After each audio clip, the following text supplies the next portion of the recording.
I never planted anything into the ground until I was in my 30s.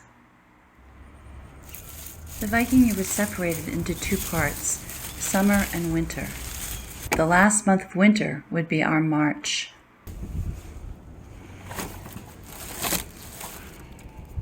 Ostara was a holiday that the Vikings celebrated at the end of March at the vernal equinox. It was a time of hope, fertility, and awakening. It was the end of winter. Istra or Ostra.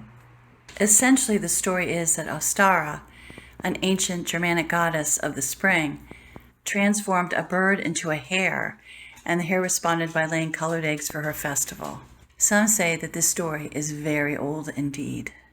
During these, what we call holidays, the Vikings had what they call blot or bloat sacrifices. Blood.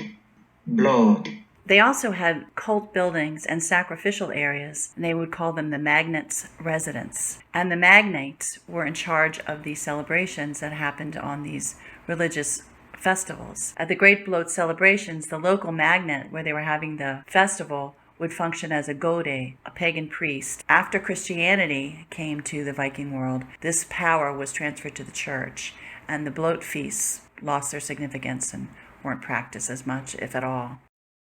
Many different animals were sacrificed, but especially horses. Then the blood from the animals was collected in bowls, and they threw the blood on altars, walls, and on the participants.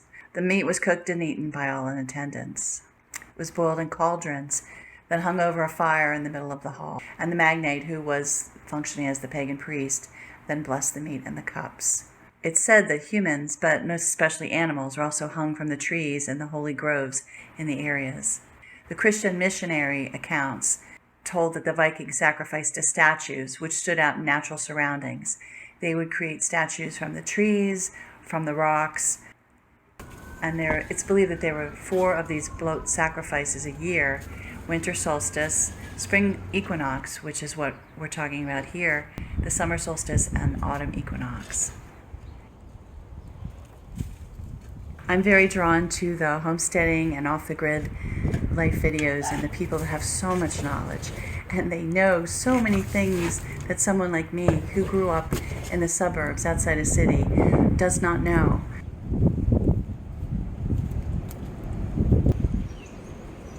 I knew how to take subways and do all those sorts of things, but it wasn't it never felt normal. And one day I was going down the escalator to the metro, and I said, I don't want to do this anymore. But at that time, at that day, which I still remember, I even remember what I was wearing, a stupid skirt and a jacket that I had to wear all the time. I just remember feeling, this is not what I want to do. Now, it took a while for me to actually make the break and do something different, and maybe just by planting one tree, I broke the spell, and I got out of the city.